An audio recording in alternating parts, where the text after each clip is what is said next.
We start with breaking news and an embarrassing U-turn from Gianni Infantino, who has scrapped his controversial plan to sell off stakes in FIFA competitions, including the World Cup.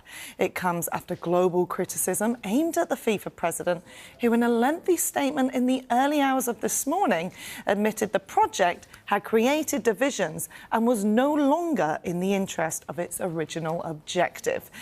Infantino was in Morocco yesterday, celebrating their throne day, as governing bodies continue to criticise the proposals. And in another late media release, he admitted the majority of FIFA association members did not support him. Well, this is what he said. Having listened carefully to all the views, it has become clear that the project has created divisions of a nature that, regardless of the level of support, are no longer in the interest of the objective set out in the first place. Our purpose has always been, and will always be, to unite and improve.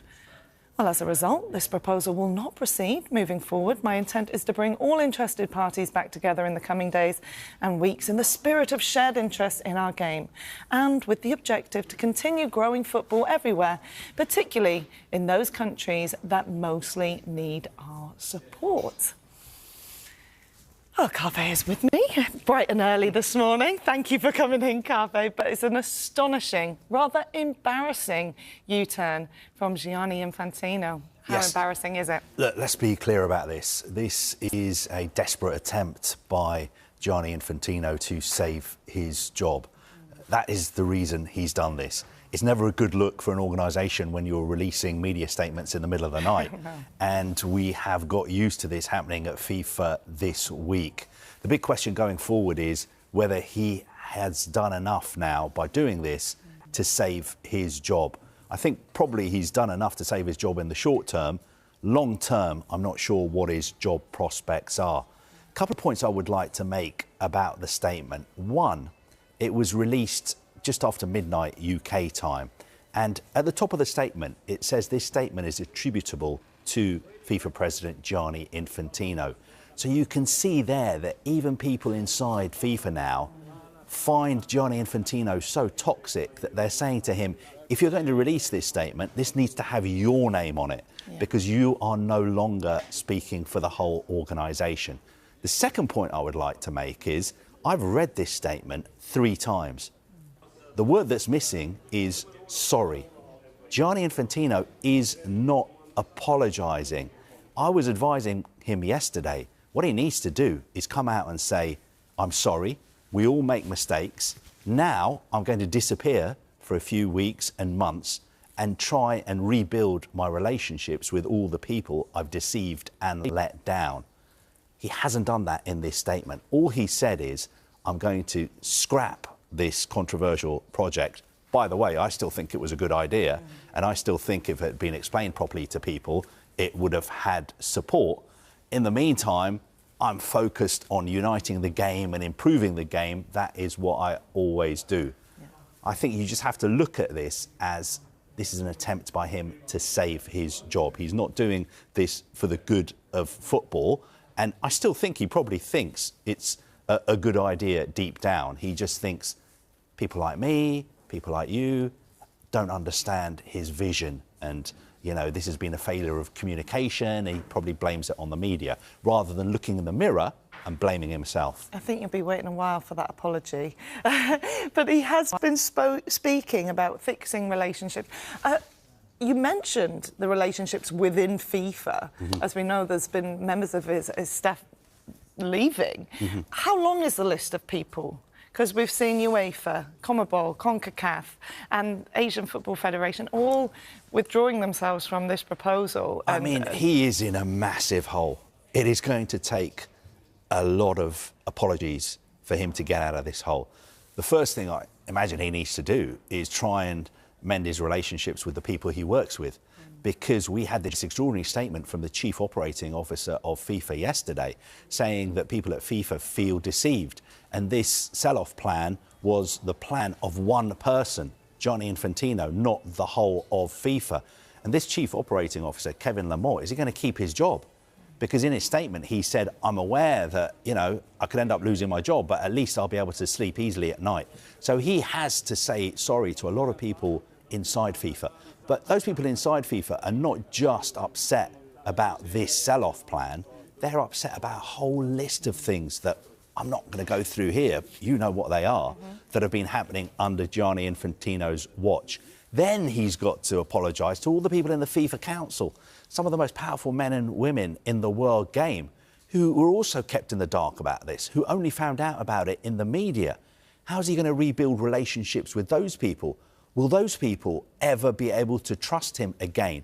Then he's got to rebuild his relationships with the presidents of all the confederations and all the presidents and chief executives of the football federations around the world who feel let down by him. Again, those people don't just feel let down by what's happened this week. They also feel let down by, for instance, his close relationship with President Trump. All the things we saw happening at the World Cup this summer.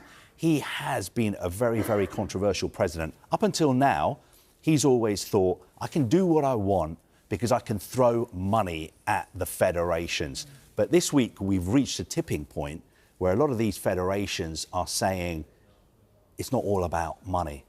It's also about the good of the game and the image of FIFA and our image as well. And perhaps it's time for a change. Yeah, he's moved so far away from the spirit of the game, hasn't he? Just in particular the last 12 months.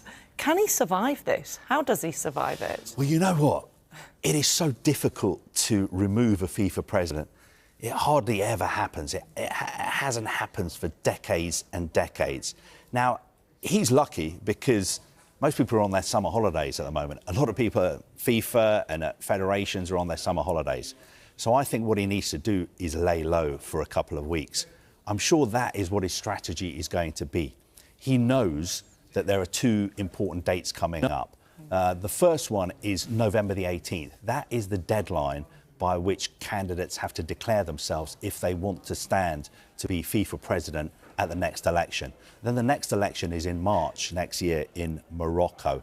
Now, up until the start of this week, it was 99.9% guaranteed that he was going to stand unopposed in March and he would be re-elected by acclamation. But of course, now everything's changed.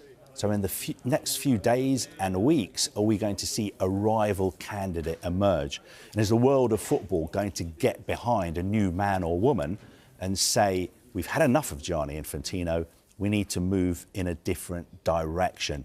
FIFA has a lot of money, it does a lot of good, but by having a toxic president in charge, it ruins a lot of the good work that we do. Could he resign? Would he do the honourable thing? I don't think so, because he hasn't even said sorry. And he looks at himself in the mirror and he sees, he thinks he's a statesman, he thinks he's an oligarch, he thinks he's a president of a country, not just the president of a football governing body. And I don't think he's the kind of person who wants to say goodbye to his motorcades and his Qatari-owned private jet and all the VVIP treatment that he gets by being FIFA president. So uncertain future for him, but I would expect at least one rival candidate to emerge before the November the 18th deadline. OK, well, let's talk names then. If there is one candidate, who could do it? Who could actually replace him and get this is really intriguing, isn't it? I mean, it's you have to be very careful because the timing has to be right. You have to be sure that you have the support and the numbers to be able to beat Gianni Infantino. I'm sure behind closed doors, lots of people are, I wouldn't say plotting, but having conversations and trying to identify who could be a rival. Lots of people have talked, for instance, about the president of PSG, Nasser Al-Khelaifi, one of the most powerful, well-connected men in world football. He's got a lot of jobs in world football. Does he want the biggest job? People close to him say that he's not interested at the moment.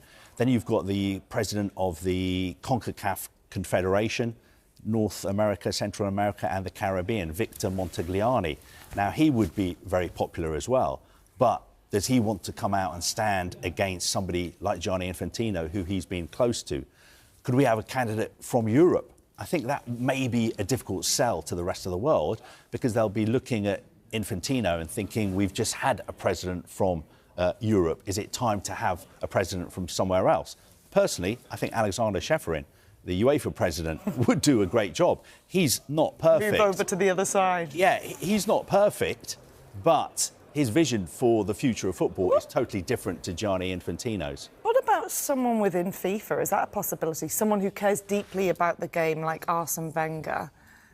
I mean, that's a very good question. I mean, Arsene Wenger is very, very well respected throughout the game. I think some people have been a little bit worried that maybe he's damaged his reputation by going and working at FIFA, but he seems to have sort of done his best to protect his reputation. I'm not sure if he's the kind of person, though, who wants to get involved in the politics of world football at the highest level. Does he need that in his life? I'm not sure he's that kind of character, but he would be very popular. Maybe that is, you know, what world football needs. Maybe we need to get away from these sort of men who have been running football, and a lot of people would say they haven't been doing a very good job, so it's time for a fresh start. Yeah. Or have a woman running. Ornella Belia, who's head of football development, and in FIFA would be an exceptional candidate. I think you make a really good point as well, is that, you know, there are a lot of good people who work at FIFA as well. And I think sometimes they feel extremely demoralised by the fact that all the good work they do is overshadowed by the behaviour of their president. And I think it would be a really, really interesting atmosphere at FIFA when everyone goes back to work in Zurich next week, because a lot of people there as well will be really horrified by what their president has been up to. And I make the point again that you should always sort of you know, treat what you hear coming out of FIFA with caution, because is it actually what everybody at FIFA thinks? Is it what the FIFA Council thinks? Is it what the FIFA Confederation President thinks? Or is it just what Gianni Infantino and the people close to him think? I think it's the latter.